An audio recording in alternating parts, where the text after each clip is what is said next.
terms because I'm intent on bringing as much negative attention as possible to the FBI and the United States Department of Justice for what they are suppressing. What they're suppressing is the truth of 9/11. And there's a lot of layers of problems with that, but one layer, and I hate to keep going back to church, but commandment number 9 is do not bear false witness against your neighbor. And you people in this room, the vast majority of you that have not been to America, think that America is a Christian nation. Actually, it was your own English people that left Plymouth and landed at Plymouth Rock that were trying to escape religious persecution or tyranny or a limited menu, whatever, and they went over to the United States and they set up a Christian nation. But the United States of America is not a Christian nation today. It's just not. And does that mean it's a Muslim nation? No. Agnostic? To some degree. Atheist? To a lesser degree. There's Hindus, there's Buddhists, there's Muslims, there's Jews, there's Christians, there's Catholics. There's every sort of religion there. And we as Americans embrace everybody's right to practice any religion or no religion, and that's no problem. But for those of us that started the country, and that's actually your ancestors as well as mine, they went over there to allow Christian values to be played out in the government, and they were for a long time. They're not anymore. Our government's been sold out, as well as yours, and our government has been sold out, literally, to a couple of global banking families, and I don't want to implicate them because I'm sure none of you are awake enough to know the rest of their names, so I'll just say R and R. And one R started in Hanover, Germany, and that R family had 5 sons who fanned out over Europe to put a stranglehold on Europe, which they've done. And then they sent somebody over to the colonies, another one of their R people, who bumped into one of our R people named Rockefeller, and knowing that you probably need some inside help, your R talked to our R, and now we got a bunch of RRs running this whole country. And we need to put an end to that because they're running not only your country, but our country into the ground. And what possible reason might they do that? Well, how about if you take a really powerful nation with nuclear weapons, such as the UK, and you start dismantling their military? Simultaneously, you take another really powerful nation with nuclear weapons, which are okay if they're used for deterrence. That's my opinion. That we should not be hurting people with nuclear weapons. We should just use it as a big stick, saying, if you hurt us or any innocent party, this is what you may have to look forward to. And that should be incentive enough to behave like adults, which so far in the history of the world we've not done. But I'm very troubled by the fact that my country today, the Department of Justice, the FBI, almost every branch except for the Department of Treasury and the Department of Defense has been sold out, and the way they've done it, and very few of you in this room that I've not talked to know how they did it, so I'm going to do this visually with a prop. This is any bureau in America, and anybody can think what they want. They can call it the Department of the Army, they can call it the Treasury, they could call it the Judiciary, they could call it Health and Human Services, they could call it the Coast Guard. Here's how they took control. It's actually some of your friends that start with R.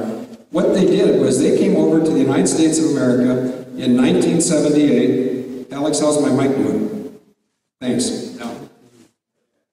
Okay, I'm gonna injure myself here before long. They came over, some of these bankers that you know their name, and I don't want to say it because it starts with R, and maybe they withhold my credit like they've done to Greece, Iceland, Japan. They seem to like to do this, and then of course if they can't withhold the credit or if they're threatened by Sharia banking, oh, we don't need Sharia banking in North Africa and Middle East, which by the way is called MENA, M-E-N-A, Middle East, North Africa. We certainly don't need Sharia bankers in there not charging interest and running us R&R boys out of town. So why don't we start in Tunisia and scare them, then we'll go over to Egypt, scare them more, then we'll get up to Libya and we'll really scare them. And then we'll get a short guy to come in and look like he's leading an Air Force that's being commanded by a Canadian. Back to you, Mr. Edmonton. Watch this. Mr. Edmonton, Do you? Pardon me? Is he agreeing with me, or you better agree with me because I got the mic. Anyway, I'll let him off the hook. I'm going to rattle off 4 Canadian Air Force names, and I'm going to tell you what they did historically and what they're doing right now today, 800 or 1,000 miles that way. The names are Maurice Burrill. Have you heard that one? No. Second name is Richard or Rick Findlay. He woun't have heard that if he didn't hit. And here's what those 2 guys did. Unbeknownst to most of you, and certainly well known to many of you, the Continental Air Defense of North America, which for this conversation includes Canada and the United States, it's protected by an organization called NORAD, which means North American Air Defense. Many of the critics, the vocal critics and also the ill-informed critics of the U.S. response to the attacks of 9/11, just like a bunch of magpies, they sit there and say, NORAD, NORAD, NORAD. What's wrong with NORAD? Here comes Canada. What's wrong with NORAD is on the morning of 9/11, the commander of NORAD was Major General Maurice Burrill of the Canadian Forces. His assistant in Cheyenne Mountain down at Colorado Springs, his assistant was Major Rick Findlay. Now I'm opening myself up for libel charges, so as long as I'm going there, let me just tell you who was the assistant commander of NORAD that day, and think duty officer, because that's a term that's easier to embrace. The real duty officer is in Colorado, orchestrating the suppression of the defense of America. I'll say that another time. Orchestrating the suppression of the defense of the United States of America. And down at the 1st Air Force headquarters at Tyndall Air Force Base in Florida, where, by the way, on June 1st and 2nd, they practiced the attack of 9/11 just once. And I'm going to spell this alpha phonetically because this is probably the second most important thing I will have said today. So for those of you who are disinterested, please let me give this to the people who want it.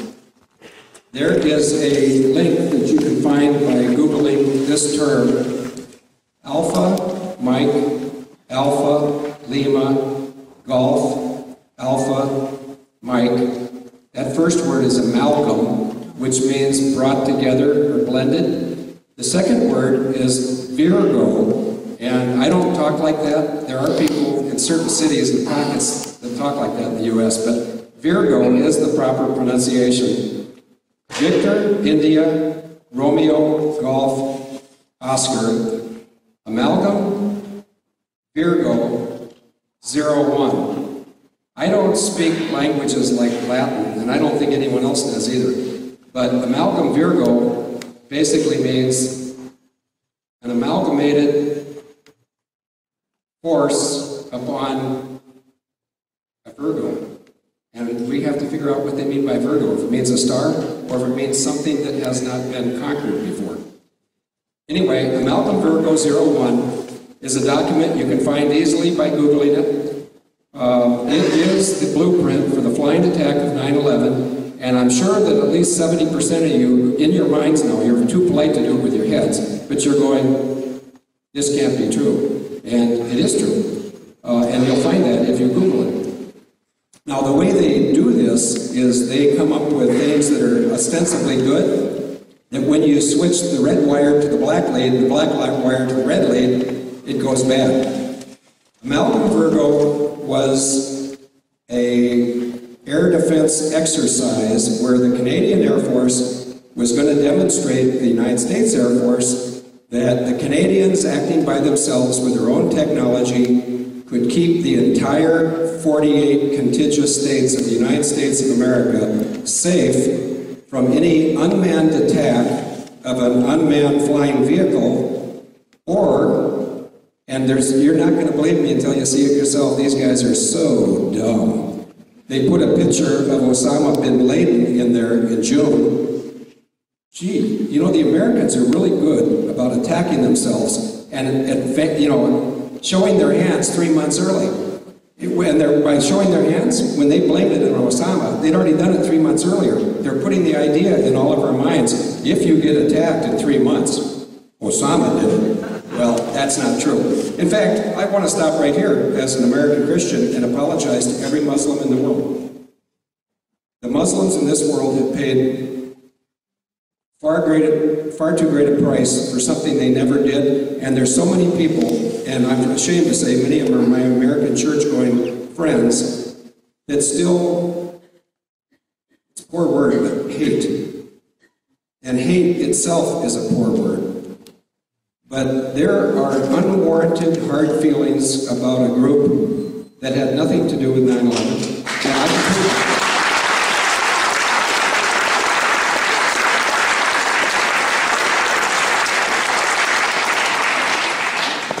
Thank you, and the Muslim world thanks you too. And I want to tell you that the Muslim world in Europe is reproducing at the rate of 7 kids per couple, and you slackers, mathematically speaking, the highest reproductive rate among people that look like this in Europe is 1.9. Now, you don't have to be a stellar mathematician to see what's going to